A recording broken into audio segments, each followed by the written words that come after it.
Hey there, movie fans. It's time for our brand spanking new episode of FYC, your only source for award season up until the Academy Awards on March 10th, 2024. Joining me as always, the amazing Perri Nemiroff and the mighty Jeff Snyder as we get into the category of Best Supporting Actor. So without further ado, Jeff Snyder, you go first. Who is at the top of your list for predictions for the 5 nominations in this category?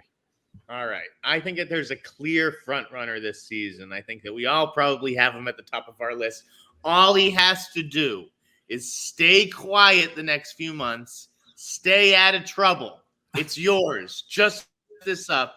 And that is Robert Downey Jr. for Oppenheimer. Right now, why Robert Downey Jr., okay, 2-time Oscar nominee, one for Tropic Thunder, supporting actor, which is amazing. And of course, Chaplin was his lead actor performance from 1992. So Perri, obviously you have Robert Downey Jr. as your number one, right? I do not. I most certainly have him very high up on my list, but I'm hesitant to call him the front runner at this point, mainly because I think there was more enthusiasm and talk about another performance. But it's one of those things where, like, I think the race for the higher ups is fairly close right now. And maybe in the coming weeks, I'll put Robert Downey Jr. up top at number 1. But at this point in time, he is my number 2. Okay, Perri Nemiroff, the same brain scenario goes for supporting actor. I too have Robert Downey Jr. at number 2. Hey. 2. What is happening? Now, what is happening, mister? What is happening, mister, is that do not underestimate the Oscar chances of a little phenomenon called Barbie, because my number 1 is the one, the only Ryan Gosling, because I'll tell you what, Jeff, before you face palm and think that I'm crazy and maybe Perri is also crazy, you have to look at the fact that one of the things that was the most talked about from that film, which grossed almost $1.5 billion worldwide, was Ryan Gosling's. That's right, Perri? You're spot on, man. And I feel like it's worth reminding everyone, right now, we are first and foremost picking the most likely nominees. In a lot of cases, my number 1 on these lists, I don't think are going to go on to win the Oscar as the season progresses. But if I'm looking at the individual with the best chance to get a nomination because his performance was extremely well reviewed, everyone's very enthusiastic, the movie was a friggin' smash at the box office, it's Ryan Gosling. It's like what I was saying about Jenna Ortega when we were talking about Emmy nominations. 1, it's good, box office, all the industry stuff, but also his performance in that movie has like fused itself with pop culture. It is a phenomenon in that respect. There is way too much support and enthusiasm behind him for him not to get a nomination. Completely agree. Yes, the movie is called Barbie, but Ryan Gosling, I mean, I hate to say it because I don't want to take anything away from Margot Robbie, but I think Ryan Gosling kind of stole the show and of a show that is obviously going to be an awards contender in many, many categories. But Perri, I agree with you. Like, just because my number 1 pick in some of these other categories doesn't necessarily mean that I think that person's going to win or that movie's going to win. In this case, I feel pretty confident that my number 1 pick has the best chance of winning. Ryan Gosling for Barbie. Jeff, all right, your turn. Do you even have Ryan Gosling on your list? Let me surprise you right now. Okay. By saying that I have Ryan Gosling at number 2. Oh, well, okay. Okay. But the fact that you put him number 1 is no joke. The craziest opinion either of you have had in this entire show. The entire 4 years we've been doing the show, or however long it's been, I've never heard anything crazier come out of your mouths.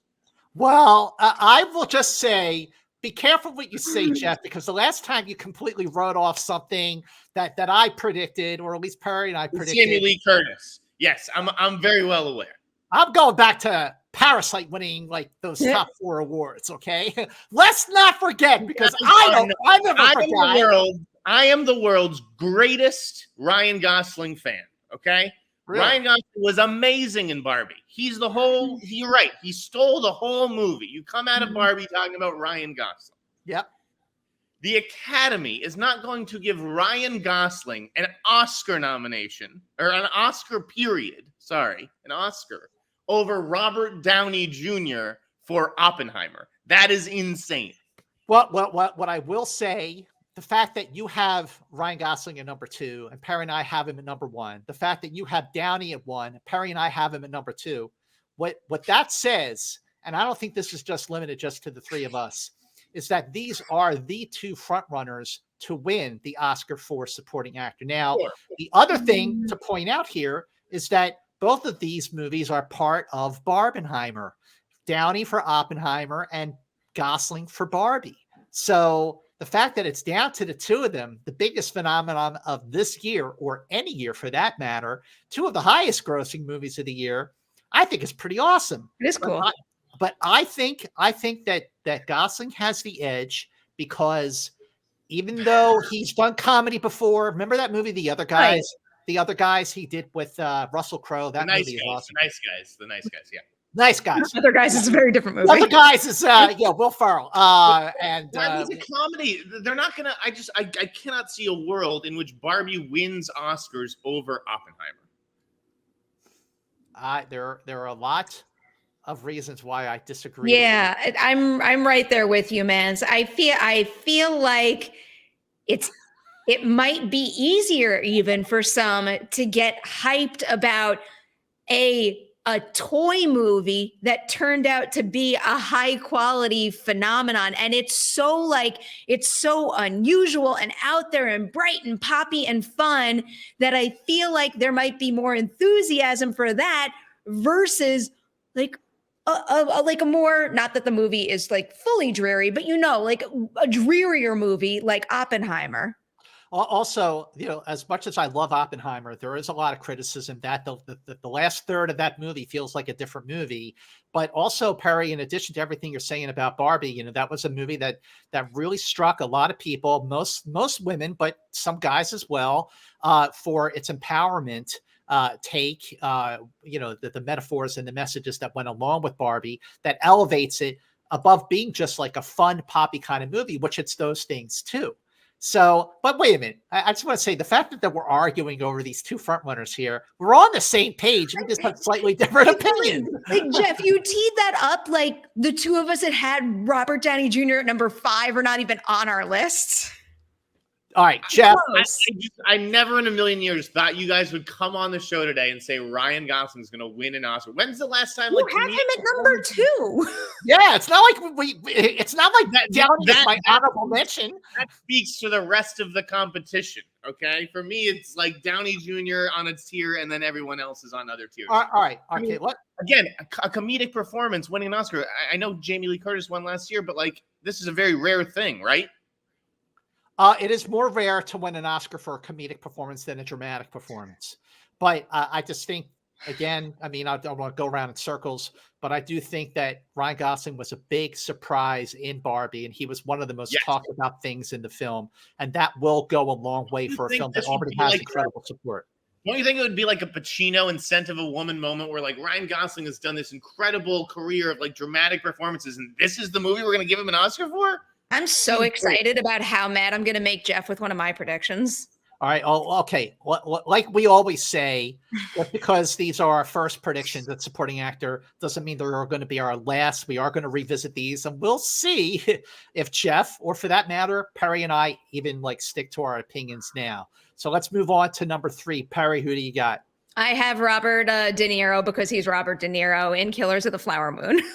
Exactly. But don't you think, Perri, that De Niro does a lot of work these days, but I think with Scorsese, with Irishman, and now with Flower Moon, I think he's really doing his best work. Listen, I didn't mean to say that to devalue the quality of his work, but we talk about this on FYC all the time. There are certain Oscar packagey movies that all, pretty much guarantee someone's going to be in the conversation, if not getting a nomination. And I do think that in this particular situation, that gives him the edge over other people that, maybe if I was a voting member of the Academy, I would pick.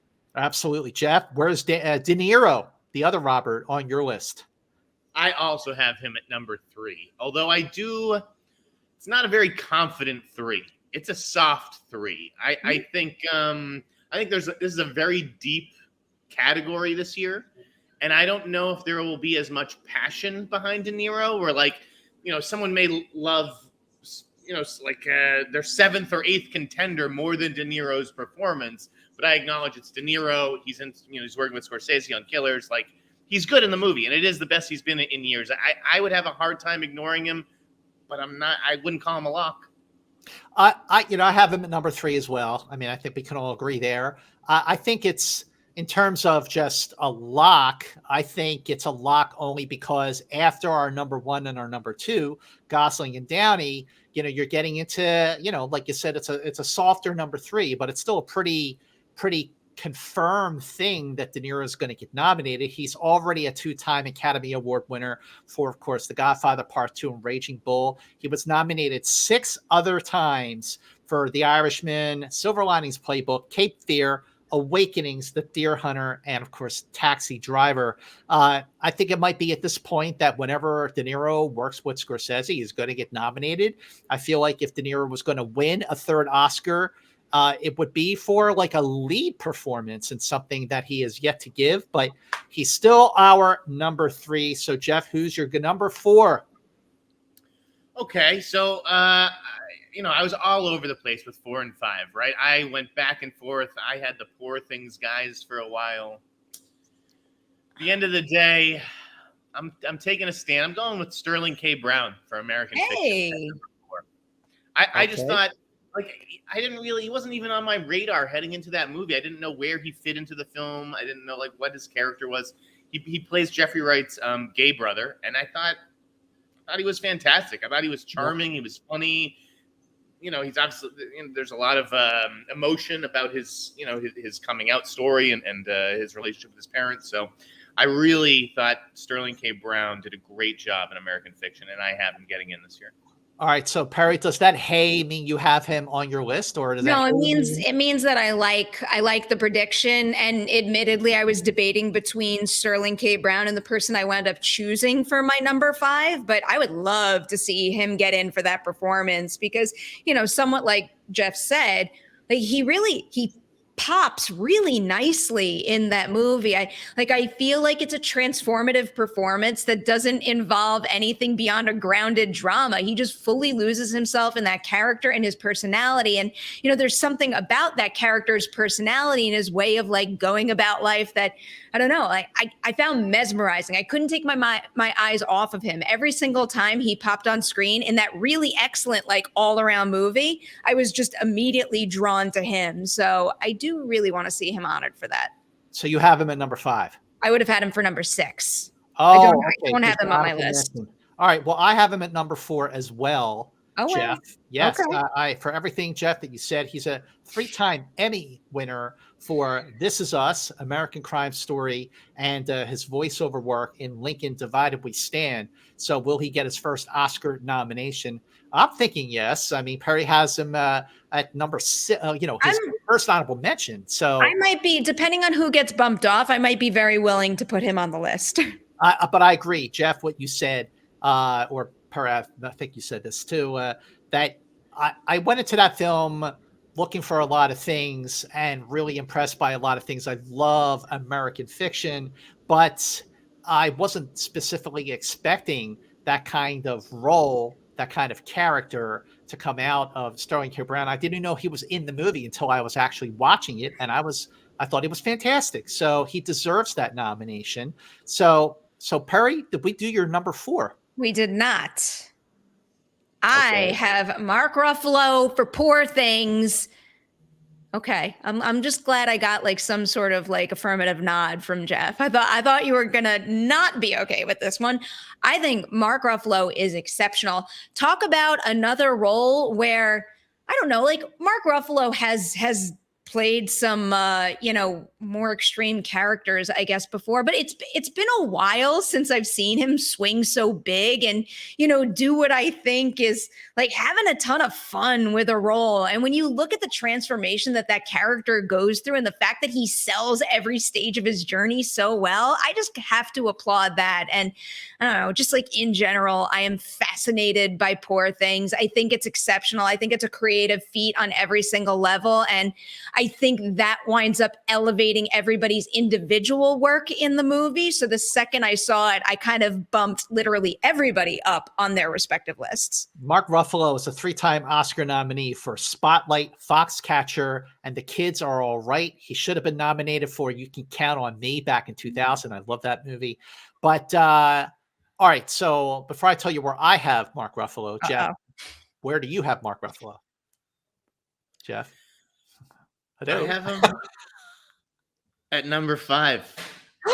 I'm so pleasantly surprised. I couldn't bring myself to take him off. I listen, again, there are performances that I'm much, much more passionate about below him, but he does do good work in the movie. My fear is that he may split votes with Willem Dafoe, because I do think Willem Dafoe is also good in the movie. Like, again, before we're taping this episode, I had both of them. I had Ruffalo at 4 and Dafoe at 5. And then I couldn't bring myself to give Poor Things 2 nominations, given how deep a year it is. But I also couldn't bring myself to leave it with none. So. Think about our conversation about The Favorite. It's like Emma Stone and Rachel Weisz all over again. A little bit, yeah. Ruffalo is I mean, he's one of the greatest actors alive. So it was tough for me to bump him off in like, and put a newcomer over him. But I again, it's not a confident 5. All right. Well, so when I was first doing my first pass at this list for supporting actor, I had Mark Ruffalo as my number 5 for Poor Things, a film that has really grown on me. I saw it a third time and I love it a lot more. It's like the kind of film that I get that. I love that there are people who love it like first time out. This is a movie that I had to really, see a couple of times. So I had him at number 5, and my head is saying that he gets nominated because there is a whole lot of support behind Poor Things. It's going to get a lot of Oscar nominations. The Rotten Tomatoes percentage right now is like 110%. I'm exaggerating, but it's a lot. And he is, like Perri, you pointed out, he's getting a lot of support, and for good reason. But then thinking more about it, and I just feel like there's got to be a surprise here. There's got to be a performance where people go, oh yeah, that performance was great. And I bumped Mark Ruffalo off, kind of went with my heart for a role in a film that I love. Not a whole lot of people saw it, but the ones who did really loved the movie. I really love this performance, especially our very own Jeff Snyder loves this guy, loves this performance, said he was going to go door to door on people's houses to drum up support. This is Glenn Howerton for Blackberry. You're doing it. You're doing it. Freaking doing it. I love this film. I know it's a swing. I know I'm going with the heart here more than the head, but I'll tell you something. I just feel like in all these categories, these acting categories in particular, I'm saying, not some of the other ones, but I just feel like there's got to be someone who just like deserves to get in for a really freaking like go for broke, balls to the wall, tour de force performance that like really, really makes an already great film spectacular to watch. He is great in every scene. I like love when he is on the screen of this movie. So Jeff, am I nuts? What do you think? I mean, it's totally deserving. If I could give out one Oscar to a supporting actor this year, it would be to Glenn Howerton. It's a small movie from a small distributor. I have Glenn at 10. People, I thought you'd be like, go Mance. I support you. I think it takes balls to do what you just did. I don't know. My head can't allow it. So he's in my honorable mentions. He's number 10 on my list. But 10. I think that's an uphill battle with all the movies this year. Oh, I agree. Like, if I'm thinking more with my head here, and kind of my heart as well, Ruffalo gets in, he gets that fifth nomination. Uh, but I just feel like, like there's got to be like somebody who just like, what? Oh, yeah. I feel like Glenn Howerton is that actor this year, and I would be great to see him get in. But I am overruled, outnumbered. Mark Ruffalo definitely should take the spot. So if I move off Glenn Howerton and put Ruffalo on, then then then Perri. Well, we still have a 2 out of 3 for Sterling Brown because Perri had him at number 6. Yeah. I think the list is done. I think it's locked, but no one's mentioned my number 5 yet. And I'll admit at this stage it's a little bit of a swing, but I've been saying this on FYC all along ever since I first saw this movie, that I think a lot of people involved are going to see their chances rise more and more as we go through the season. I have Dominic Sessa right now at number 5. Again, I'm fully ready to admit that it's a very, very close race for my number 5 between, him. I do think Willem Dafoe is in play. There's a couple of other people maybe that we haven't spoken about that I think have a chance. So when I tried to figure out who was most likely to go all the way, I have to play the longer game. So his inclusion on my list is me playing the longer game and seeing a future where people fall in love with him and really get excited about how he got into the industry and how damn good he is in this movie. I had Dominic Sessa number 2 on my honorable mention. I agree with those points. He gets nominated. I'd be happy and not surprised at all. Jeff, is there a chance that Dominic Sessa does break through?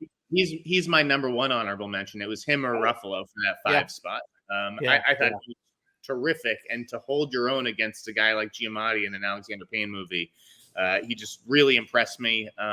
It's just a matter of whether that profile is enough to get him nominated over someone like Ruffalo. Well, if you have Sterling K. Brown and Mark Ruffalo and Dominic Sessa, you can only pick 2 of them. Like I did Brown and Ruffalo. I would go Brown and Ruffalo. Yes, I'm willing to get behind that, but mostly not changing Dominic on my personal list. Okay, all right. Well, we're going to come back to this list anyway, but before we lock this 5 in for the purpose of this conversation, Jeff, are there any other honorable mentions that you want to call out that might have a chance? Other than Glenn Howerton, obviously. Yes. I mean, again, we never know what's going to happen with Oppenheimer and whether, the rising tide will lift the supporting actors in that. So you can't count out Matt Damon. I think Peter Sarsgaard, who won Best Actor in Venice. And I know that award has maybe a little bit of a dubious history, but Memory is incredible. It's one of the best movies I've seen this year. It's better than most of the Oscar contenders that I've seen. And I hope that they remember Peter Sarsgaard. And then Jeremy Allen White. No one's seen that performance in The Iron Claw, but I don't think we can write him off given his, work on The Bear, I guess. And then Charles Melton, who, again, I haven't seen it in May, December, but everybody seems to really love that guy. Okay, Perri, what about you? Any other honorable mentions that you think could have a chance, or you just want to give a shout out to? Maybe just John Magaro for Past Lives. It's just a name I'd love to see break into this conversation. I think he's a little too far down the list right now to make it a realistic possibility, but I kind of think that's it. I mean, there's a lot of really great performances that I would love to be rooting for right now, but if I'm being realistic about it, I think we've kind of hit the names with the best possible chance. So, Jeff, you mentioned John Magaro from Past Lives. I remember when we saw that movie at Sundance, 11 freaking months ago. I was really walked out of that screening with a big impression of John Magaro's performance in that movie. He definitely deserves to be nominated. You mentioned Charles Melton for May, December. I think it's a very strong performance, but I think the acting performance in that category from that film that are sure to get nominated are Natalie Portman and Julianne Moore, but definitely worthy of a shout out for Charles Melton. Sight Unseen, I think that Coleman Domingo has a real chance for The Color Purple, and that'll be boosted by his lead performance in Rustin. Also, a movie that is getting a lot of love is All of Us Strangers. So last year's Oscar nominee Paul Mescal could get in. I mean, he deserves it, but who knows? With that one, I do think that Jamie Bell is the play there. I don't think it's Paul Mescal. I think it's Jamie Bell. Okay. Oh, he's great. You're right. So is Claire Foy. They're both great in that film. And then one final performance I do want to say, do not rule this out. Do not rule out the king of rock and roll. This time, this year, played by Jacob Elordi in Priscilla, an extremely different point of view of the king of rock and roll, Elvis Presley, in Sofia Coppola's wonderful film. I love Priscilla. So out of these other names, after this extended conversation, any other potential disruptors to our 5? Jeff? Any potential disruptors? Yeah, from the 5 that we're settling on. I still think Dominic Sessa is a real possibility. Okay, but for the purpose of this conversation, you're going to go with Brown and I got all my 5 on. I win again, baby. Whose phone is that? Jeff, silence your phone. All right, Perri, what about you? Any other potential? Nah, I'm good. I went 4 of 5, and you both have Dominic Sessa at the top of your honorable mention list. I'm feeling pretty good right now. Okay, so that means our top 5 for supporting actor sure to get nominated, at least for this conversation, are Ryan Gosling for Barbie, Robert Downey Jr. for Oppenheimer, Robert De Niro for Killers of the Flower Moon, Sterling K. Brown for American Fiction, Mark Ruffalo for Poor Things. Those are our 5 nominees for supporting actor. Let us know what you think of our nominees. Comment below. Let us know what you think should get nominated for supporting actor. Comment below, and while you're down there, be sure to hit subscribe on Perri Nemiroff's YouTube channel so you can be the first to see and know about Perri's amazing content the moment she drops it. As always, if you're not already doing so, don't assume that someone else is going to do it. You take the initiative. If you love the mighty trio here on FYC, you be the one to share FYC on your social media platform and say, hey, everybody, these 3 are really great when they talk about award season. And even if you're not like the biggest super movie fan or Oscar fan, they sure are a lot of fun to watch and have great chemistry and really know their shit. So please spread the word about FYC on your social media platforms. We will be back next time with a brand spanking new episode of FYC. So on behalf of myself, the amazing Perri Nemiroff, and the mighty Jeff Snyder, FY. See you later.